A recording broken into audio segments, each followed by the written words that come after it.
She lost both of her legs above the knee. She lost one of her arms, and her fingers on her other hand were damaged. I mean, she's by any measure horrifically injured, incredibly lucky to be alive.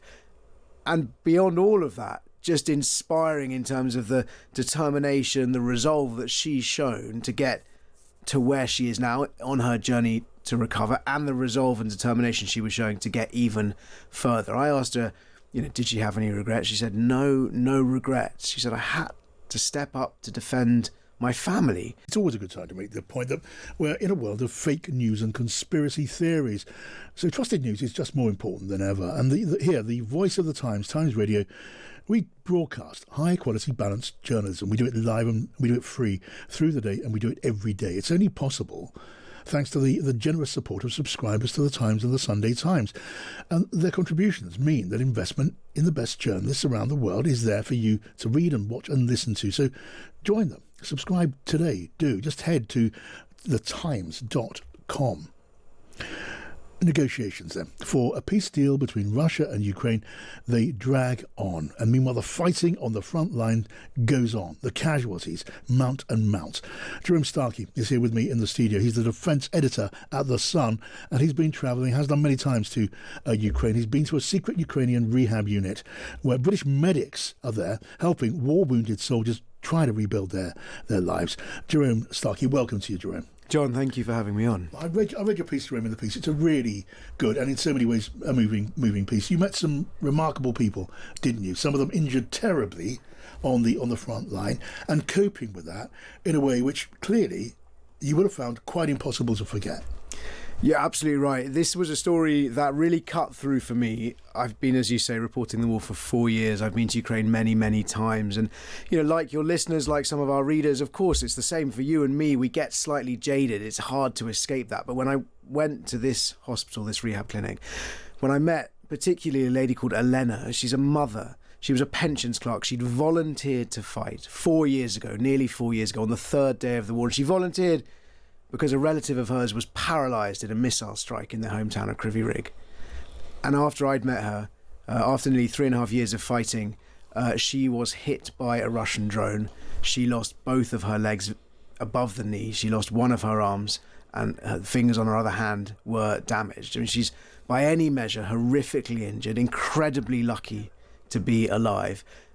And beyond all of that, just inspiring in terms of the determination, the resolve that she's shown to get to where she is now on her journey to recover, and the resolve and determination she was showing to get even further. I asked her, did she have any regrets? She said, no regrets. She said, I had to step up to defend my family. And she quoted that ancient proverb, if not me, then who? And that has echoed through the centuries as a call to action, a call to responsibility. And I think she certainly felt that. And there were others like her. And your story, your account of your meeting, your conversations with Elena, at the risk of sounding trite, she was telling jokes. She seemed to embody, to personify the spirit of that country, just keeping going under that kind of unimaginable pressure. I say unimaginable, I mean to someone like me, sitting at this safe distance in this warm and cosy studio, and there she was, having lost 3 limbs and joking with you. She was joking. She said that her goal was to go back to her unit, and she looked around her missing limbs and joked she wasn't sure what her commander would have to say about that. And then she said that perhaps her family would also have something to say about it too. I think she's leaning on gallows humour, which is something I found in and among soldiers I visit all the time, not just among soldiers, but among ordinary people facing, as you say, unimaginable conditions. Humour gets them through the darkest times often. And in fact, I remember speaking when I interviewed President Zelensky, he alluded to a very similar thing. Obviously, a man who was a comedian in a former life facing equally unimaginable stresses and strains on him.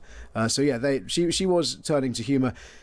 The whole visit for me was a reminder, like a really visceral reminder of the price that not just Ukraine is paying, but the people are paying. There is a butcher's bill that both sides, in Ukraine and on Russia, both sides are paying an enormous price in terms of lives and in terms of limbs that cannot be got back, that cannot be recovered. I mean, Elena will be rehabilitated absolutely as far as possible, but clearly, and I say this a lot, any sane person who's seen what this war means on the front lines or in the rehab hospitals, wants it to end tomorrow. They want peace. And yet what we also stress is that how this war ends is really, really important. And that's why Ukraine and its European allies are putting in so much effort to try and make sure that the peace deal that may or may not be on the table, the ceasefire that may or may not be on the table, is a good one and is one that will last and not just allow Russia to rearm and restart this in a few weeks, months, years' time. And that's the real life, real person background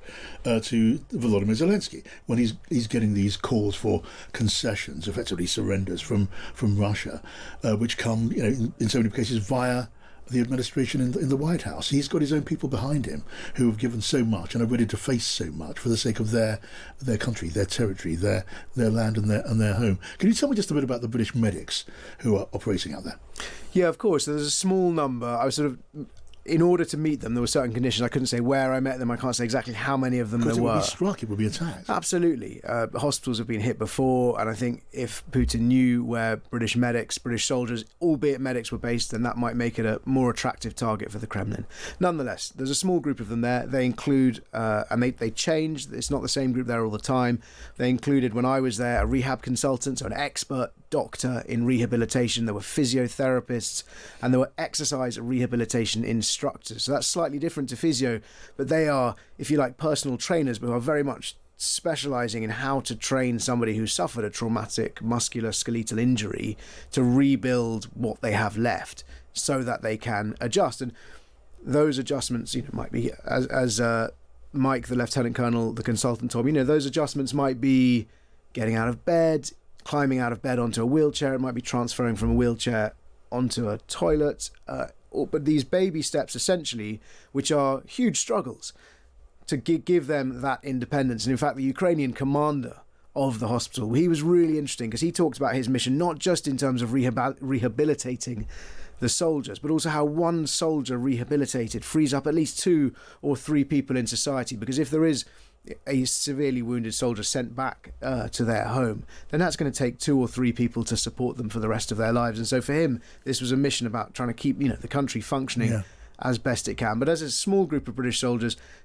sharing as much of the expertise as they can. But interestingly, and this is really interesting, of course, they're learning as well. And Lieutenant Colonel Mike, the doctor, said to me that one of the silver linings of a war like this, of course, is that there is so much medicine being practiced, that lessons are learned. And he talked about advances that Ukraine is breaking ground, pioneering medical science on, for example, efforts to regrow severed nerves in people's limbs, things that they're doing because they've got so much opportunity, quite likely to benefit all of us in the NHS when those lessons are reabsorbed and brought home.